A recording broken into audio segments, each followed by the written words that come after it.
the song with your heart. Play the song with your heart. What is good, YouTube? This is your boy Aaron.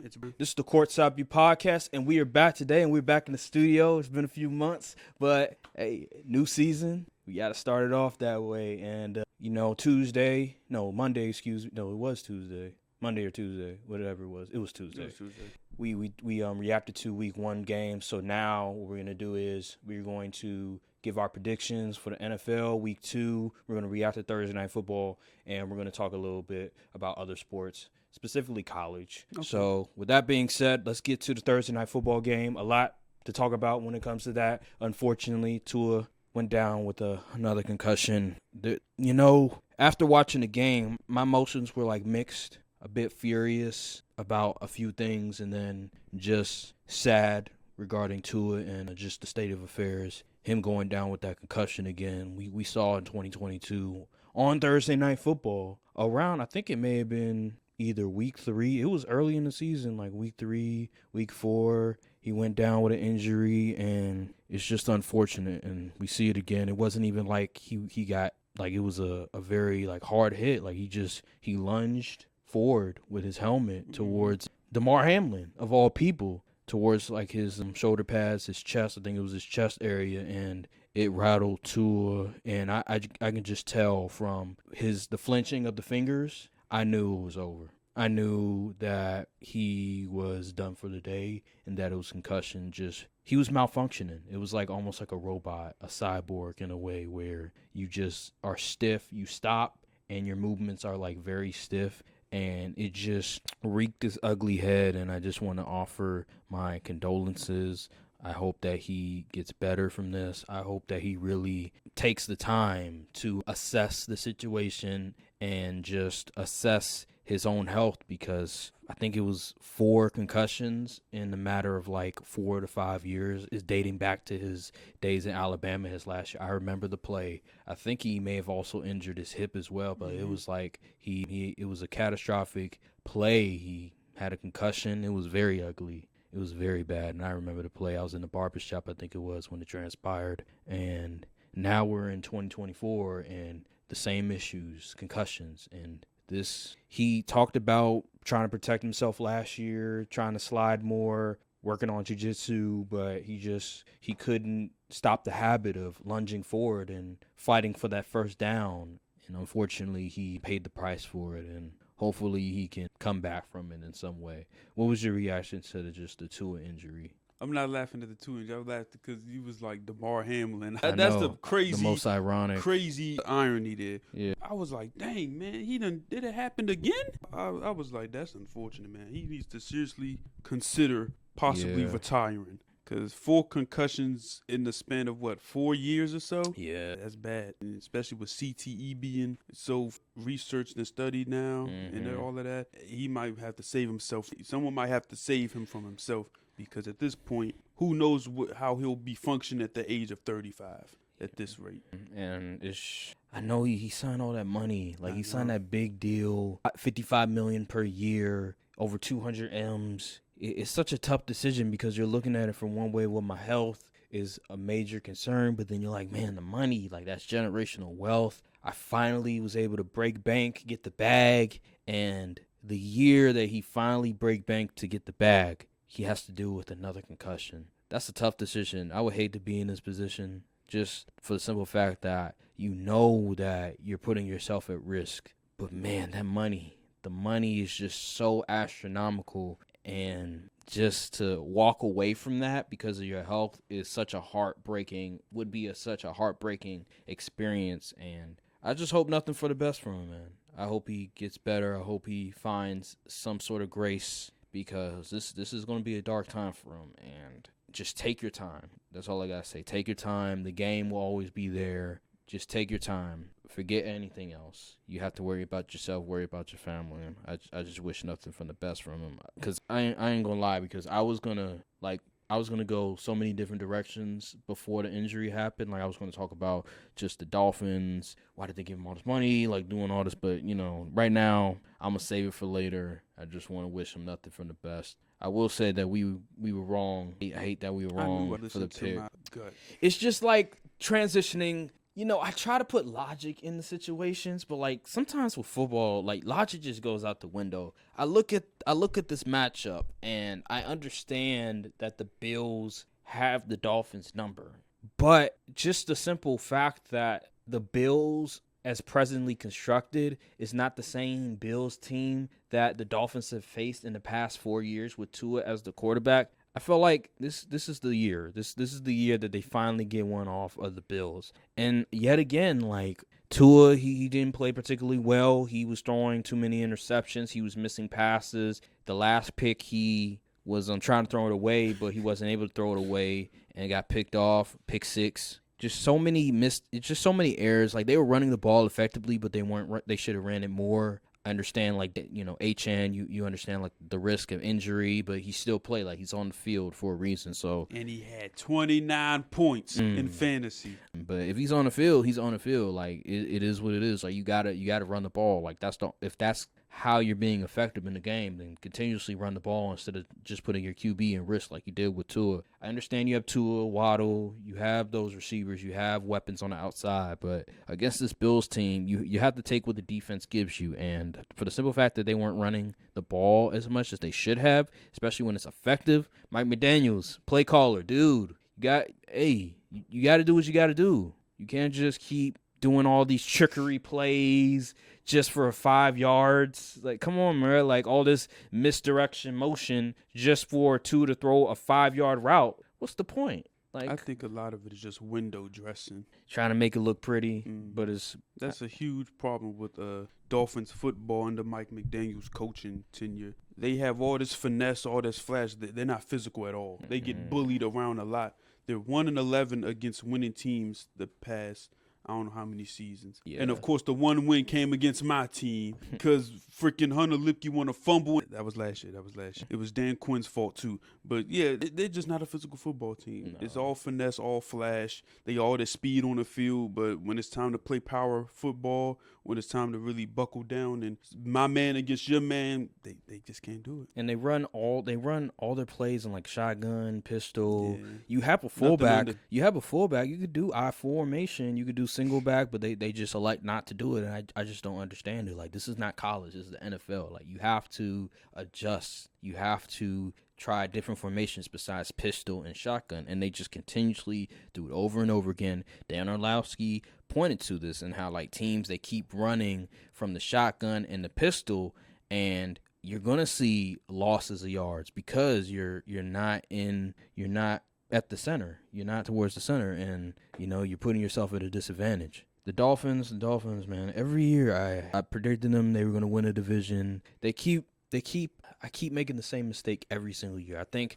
this is going to be the year they finally win a division. This is going to be the year they're going to get over the hump. And they keep having these just moments where they just look pathetic. I hate to say this about Tua. I understand the injury, but like I said this last night, Tua reminds me so much of Kirk Cousins with Washington, where he's obviously talented. He obviously is accurate at times, but then there's moments where you need him to make a play. You need him to not put the ball in harm's way, and he just does it. And that was the same with Kirk. Like, Kirk, we understood, like, he was a talented quarterback with Washington, but there was moments where you just like, why? Like, why would you make that? Why would you do that? Why would you turn the ball over at that moment? Why are you inaccurate in that moment? And I just see it mirrored with Tua Tagovailoa and the fact that he has all these pieces around him, offense. Remember, with Kirk Cousins in Washington, he had Sean McVay. He had D-Jax. He had Pierre Garçon. He had Jordan Reed. He had all these good weapons. Decent O-line. Your boy Callahan,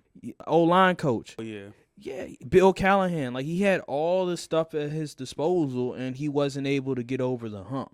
It's funny, nearly the whole Shanahan tree was on that team, too. Sean McVay was on the coaching staff. Mike McDaniel was on the coaching staff. Wasn't Kyle Shanahan? Yeah, I mean, yeah, when they had RG in 2013, I remember, like, yeah, they had what's his name, from the Texans? Bobby Slowick. They had Mike McDaniels. They had Matt LaFleur.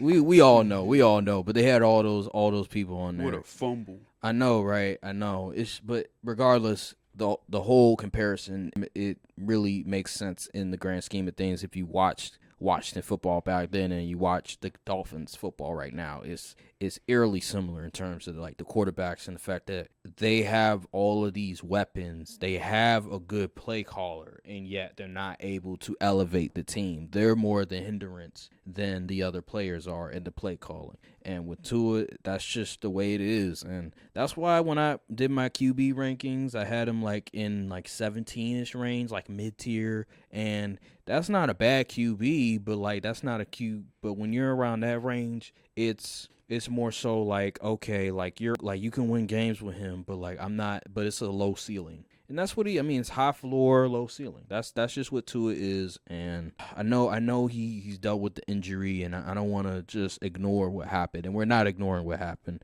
but we're just reacting to the game and what's transpired these past few years with him as the quarterback. They haven't moved forward. They plateaued. They've hit a wall. They've hit a ceiling. And let's say Tua comes back, I just don't see this team doing any better than they did last year. I think they could make the playoffs, but I don't think they win a playoff game. Yeah, I don't. No, and that's just the reality. I didn't think the defense played bad. I just felt like Tua's interceptions. When you throw interceptions like that, I don't care how good your defense is. They're not going to be able to hold up for so long. And him throwing those 3 interceptions, putting his defense in harm's way like that, it's gonna hurt the defense overall, and that's what happened. Like Josh Allen didn't even throw for 200 yards. Nope, it was the James Cook show. What, he had like 1 touchdown? He didn't do much. He didn't have to. Yeah. Exactly. We just in sync right there. That game reminded me a lot of that Bills and Cowboys game last year where James Cook just ran all over us. Yeah, it reminded me of the Browns and Cowboys game where Dak, all he had to do was manage the game. He didn't put up a whole lot of yards. Nope. He just relied on the running game, managed the game, don't put the ball in harm's way, and that's that. And the defense was doing their thing. Yep. That's pretty much what happened Thursday night. I thought the Dolphins were going to play a lot better. I thought it would be a lot more high scoring, and it just never happened. I will say, Chan, what are you going to say? I think, I'm not saying that the tree is overrated, but I think people are starting to catch on to at least, not not like Kyle Shanahan and stuff. Mm-hmm. These dudes, they play physical football, but like the Mike McDaniels types, I think people are starting to catch on to the whole offense in the sense that they just need to get past the window dressing and then just go make a play. Because a lot of times, like Reek was be on routes, like, is Tyreek Hill on the field? Like, how do you, like, he got neutralized. And I don't know if it's because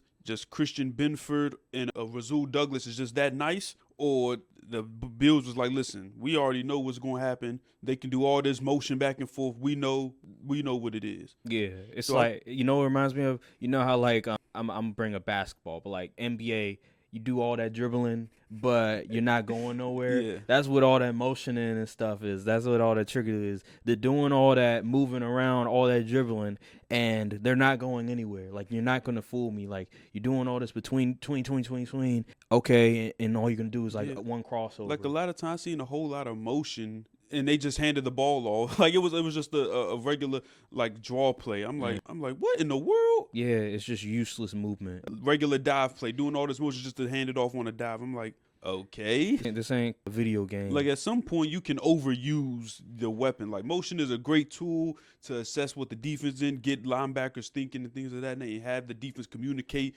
and try to get flustered passing off guys. But, like, when you do it almost every play, it's kind of like, okay. Yeah. Like, what is there? What do I need to be scared of? Exactly. Like, your repertoire gets smaller because people are, okay, the motion is coming. We already know it's probably just nothing, and they're just gonna run whatever, something basic. Right.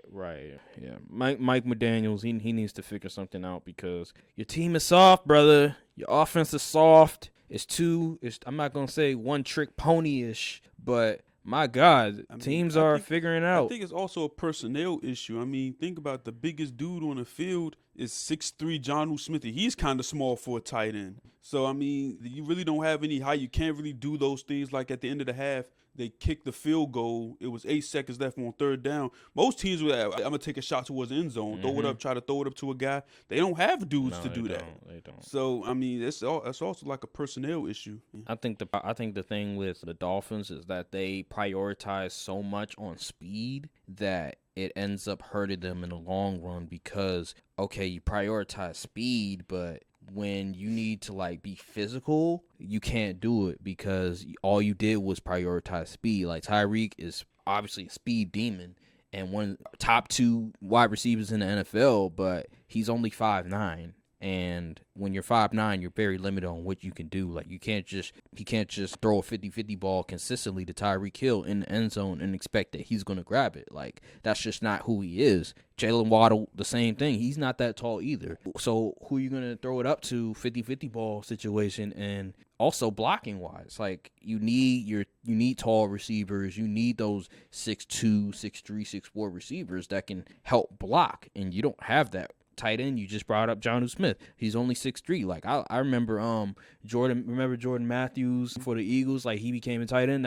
I look at Jonnu Smith the same thing. He probably was a wide receiver and then he became a tight end eventually. He's only 6'3". Like you need to have a variety of players at your disposal, and they just don't have that. They just have the same type of player, and that's gonna hurt you in the long run. And we saw it Thursday night. I remember Jordan Poyer, when he came to the team, I think one of the players had talked about how, like, Jordan Poyer told us that, when I was on the Bills, we thought you guys were soft. It's still the same thing. There's nothing has changed. And unfortunately, this seems like it's going to be the same old. The same Dolphins the year before. It's the same Dolphins this year. They just want to be pretty. You punch them in the mouth, they really don't have an answer. No, they just want to be pretty. They don't want to get down in the mud. They don't want to really get out there and really grind their way, get dirty. And they're also dealing with a lot of injuries. Yeah, they always dealing with injuries. But like, so you gotta have a plan in place for that. And what's with the field and like people slipping all over? Like, what is going on? I don't know. Gotta ask the NFL with that one. It's just a drafting issue. It's a free agency issue. You gotta find dudes that can be physical, and right now that's just not the case. Oh my goodness. Why in the world do they think it was a good idea to pay Jalen Ramsey all that money? These owners, these ownerships, these GMs, they get too loyal to these players, and that's just the reality. I saw a stat. They said, now Jalen Ramsey's a good player, don't get me wrong, but like he's not the guy. He's not the guy he was. Especially dealing with a hamstring injury, and you paid him all that money. Then like, okay, he has a hamstring injury. What the heck? Yeah. And then they said, I think the stat was, out of 4 passing touchdowns they gave up, Ramsey was responsible for 3. I saw that. So I don't want to put him on good dude watch, but it's getting there. It's getting there. Brian Thomas Jr., he gave him a nice little move. Oh. I don't think Trevor Lawrence threw him the ball, but I saw some clips where Brian Thomas Jr. was getting the best of him. Yeah. Ramsey, dude, what is he, 30? Yeah, and you see he missed that tackle on Achane in the backfield. Like was it Achane? No. He Achane on his team. Oh, you talking about practice? Oh, my bad. He missed it on James Cook. My bad. James Cook. He missed the tackle on James Cook in the backfield. He had him dead to rights. James Cook just hit him, and then he just flew by him. I said, oh, man, he's washed. Yeah, because Ramsey, when he first came to the league and when he was in college, he would hit you. Yeah. Hit stick. Sad day. If I was a Dolphins fan, I'd be livid. You tied all this money to a QB who's honestly, even before the injury, he wasn't elite or anything like that. Not even top 10 in my opinion. No. Now he's dealing with another concussion. Now his future playing the sport is in jeopardy, and you tied all this money to him. It's just a bunch of bad moves from them. They really invested wrongly. Like, you hear all these things about you don't pay this player this amount of money after 30. Like, all of the things that you hear about what you're supposed to do and not do, it seems like they ignore it. Yeah. They're like, hey, throw it out the window. We're going to figure it out. And now they're paying the price for it. They pay, remember, Bradley Chubb. They paid Bradley Chubb. They traded for him and paid him over 100 M's. Just incompetence. Like, they just keep giving money Christian away. Wilkins walk. Which was their best defensive player. And then paid Jalen Ramsey all that money. It just makes no sense. Like, Bradley Chubb, 100 M's. Like, for what? Do I recall him ever getting over 10 sacks? And, like, was he top 10 in pressures? Like, I don't recall that. It's just bad. It's just bad evaluation, bad player evaluation. They're going to pay the price one day. Just right now, we just have to see with Tua's health. You know, it's very possible that they end up third in the division this year. You know what? I wouldn't be shocked because with the Jets, they're very talented. Obviously, they lost to San Francisco. Nothing wrong with that. Yeah, you got San Francisco. You got the Jets, and then you have the Bills. I mean, the Bills, they're always in contention with Josh Allen, and it seems like their offense, they have an identity. They know what they want to do.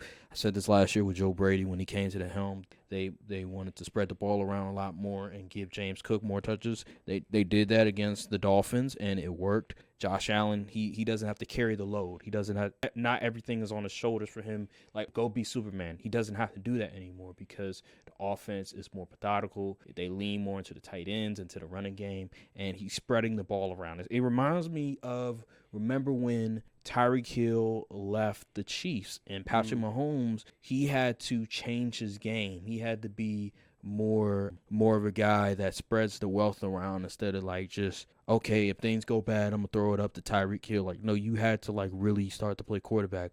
And Tyreek Hill leaving actually made Patrick Mahomes a better quarterback. It really did, because before Patrick Mahomes, like, you got to remember 2021 when they lost to the Bengals. I mean, that year, we were talking about it. Like, he was struggling a little bit. I was looking at, I was like, is Mahomes really the best QB or is it Aaron Rodgers? Like, there was conversations about maybe Mahomes isn't the best. Maybe somebody could take the crown from him. And ultimately, after Hill left, he got better. He learned from his mistakes. He started to be a better quarterback when it comes to reading defenses. And now he's a 3-time champion. So, yeah, the Bills, it's just, to me, it comes down to that defense at the end of the day. I think the defense is probably the biggest question. I always believe in Josh Allen, and they'll get it together. But the defense, can they hold up? Despite the fact that they have all these injuries, they lost players in free agency, remains to be seen. That run defense got to get better for sure. Yeah, but they're 2-0 right now. Hey, it's good to be 2-0. Yep. So you can get a 10-day rest break.